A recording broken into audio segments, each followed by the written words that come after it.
Hola!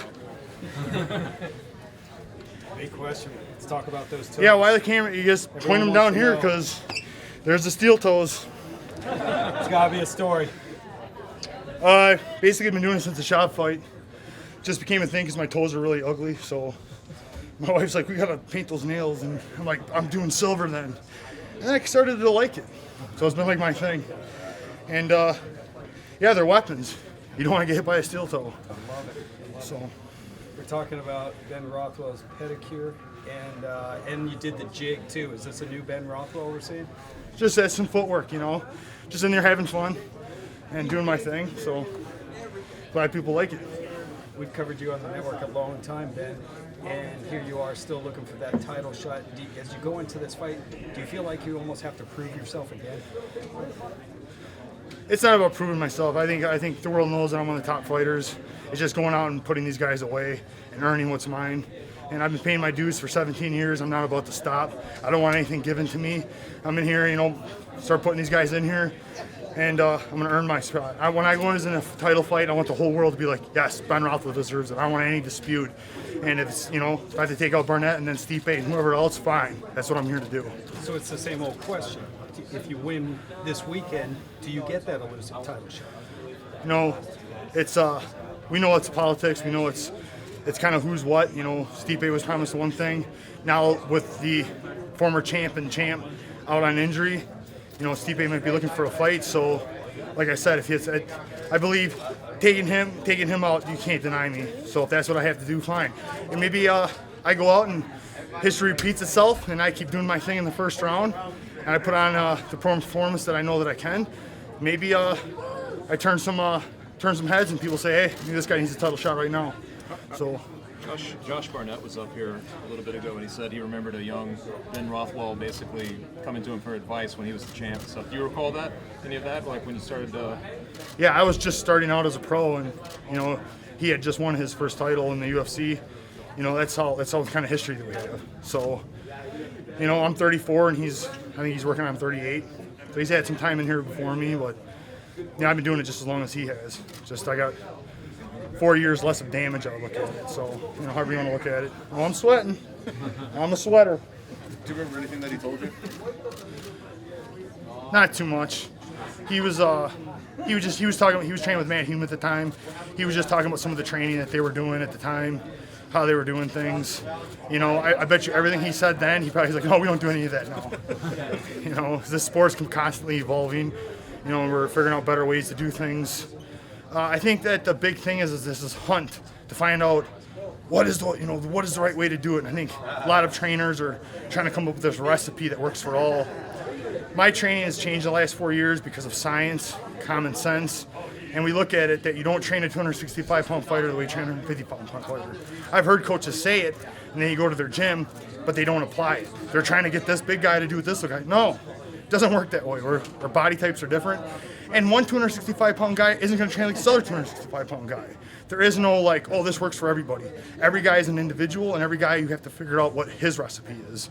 And I've been allowed to do that by opening my own gym. All my trainers, my coaches, we work as a council. We talk together. We figure things out together. Like my input is, you know, it's I'm the captain of this shit. You know, I see a lot of guys get pulled around by their coaches, and they're always looking to their coach what to do. It's like if you can't think for yourself, then you're not going to be a champion. That's the way I look at it. Ben, do you remember the last time you fought in New Jersey? Yeah, I knocked out Krzysztof Szczecinski in 15 seconds. I think officially it was 13, but I might be.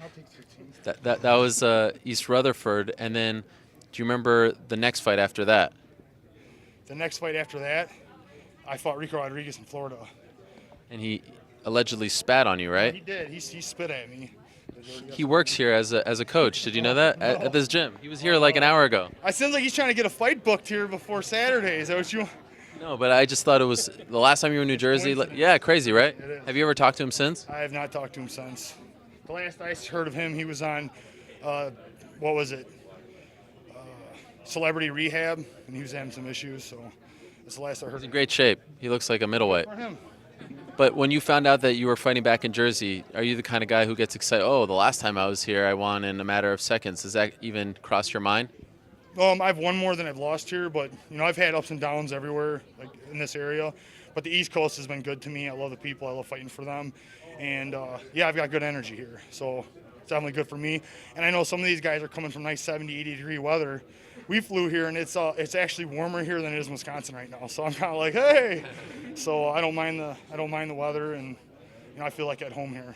When all this stuff was happening with Verdum on Monday, and Stipe, and even it seemed like Josh was campaigning a little bit to try to get that fight. What was your take on it all? Like, were you thinking, like, is it possible that I'm going to lose this fight? How are you reacting? No, I mean, we had already been told by the men that call the shots. Too much time and money had been invested into the show that nothing was going to change of it.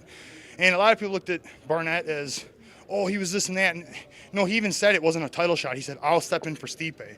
If I was Stipe, I would have felt offended because Josh is a smart guy and he says, fight Ben Rothwell or fight Stipe? Oh, I'm going to fight Stipe. So he was trying to pick the easier fight. So Stipe should take disrespect from that because Josh was trying to say, hey, we're going to get paid the same, might as well fight an easier guy. I, for one, said, no, I'm going to fight both of you. I'm going to win both these fights. So that's my take on it. You were supposed to fight Stipe.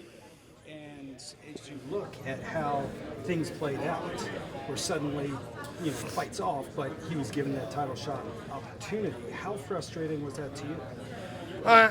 It's kind of like the way it was going to be. I mean, everybody knows I was very vocal about fighting Orlovsky.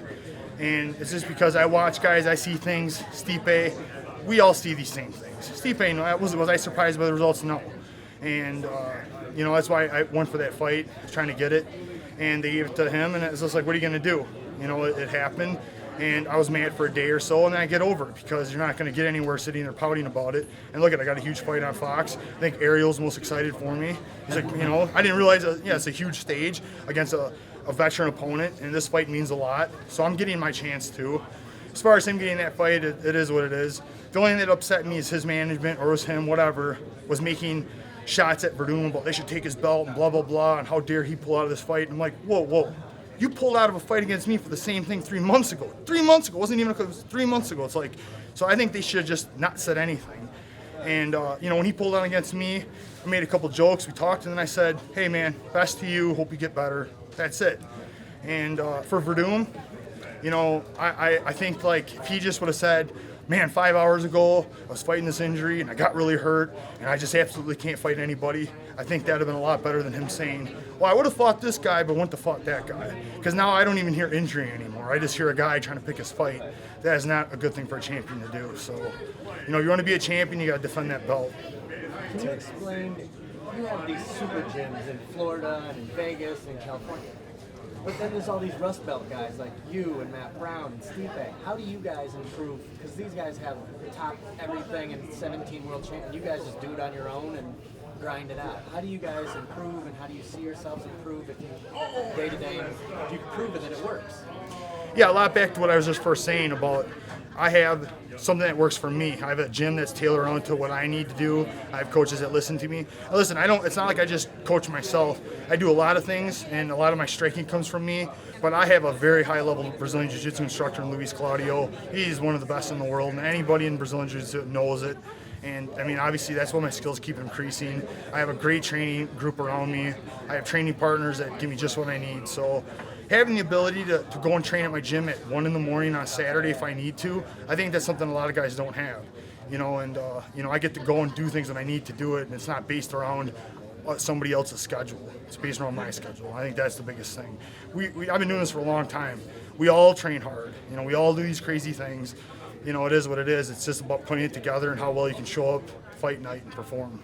And as you probably heard, Alistair Overeem is a free agent, and there seems to be a thought like, wow, he's in a great spot. He can maybe negotiate a title shot for himself. He has a lot of leverage coming off a win over JDS. How would you react, considering the fact that it seems like a lot of people have forgotten at this point that you actually beat him if he gets a title shot before you? It's a tough situation because it wasn't his fault, that Stipe pulled out against me. I beat him, and then since then, he's rallied off 3 wins. Hey, if I was him and I put 3 wins together, I'd want to be noticed and put 2. I want to be held back because I wasn't able to fight. So it's kind of like, like I said, dues paid, and he got his 3 wins. I've had, 1 win since then, so it's it's kind of a tough situation. Does it suck? Because if I'd have beat Stipe, I think I would be ranked in front of him, no problem, and there would be none of this being talked about. It's just, that's life. And, you know, like I said, you know, if he wants his win streak to lose, you know, I just take it how it is. You know what I mean? I have my fight Saturday, and I know that this fight's going to propel me where I need to go. And, you know, I think 2016, it doesn't not cross my mind that I can win the title this year still. So I just got to take it a fight at a time right now, and you know, let the chips fall as they may. Who do you like in the Super Bowl and why? I don't watch much football. You're from Wisconsin. I'm from Wisconsin, and I let all them be. Packers are out. Yeah. So it's like Wisconsin's taking some hits right now. So I think right now Wisconsin needs a win, and you know, hopefully I got the state behind me, and I'm going to give them the win that we need right now. After 17 years of combat sports, how do you keep your body healthy? Because you see people after 3 years fall apart. How did you stay in the game this long, and how is your body after that long? Yeah, it really comes from the training. Had I did some of the training that I did when I was 26, 27, that we did at Militich's camp, I mean, that was a grinding gym. It was known for just pounding and grinding, and, oh, you're injured, oh, just throw dirt on it and keep going. You know, that is not longevity. Nelsino is we brought him in from Brazil. He's a kind of strength and conditioning coach that uses science. He looks at my body type, he looks at what I can do, and he's adding years onto my fight career already. So I'm having a lot of success. Like I said, I just got a really good camp around me. I love the way that my camp is built around common sense and science, and it seems to be it's a winning recipe for me right now. Thanks, Ben. Thanks, guys. Great. Thanks, guys.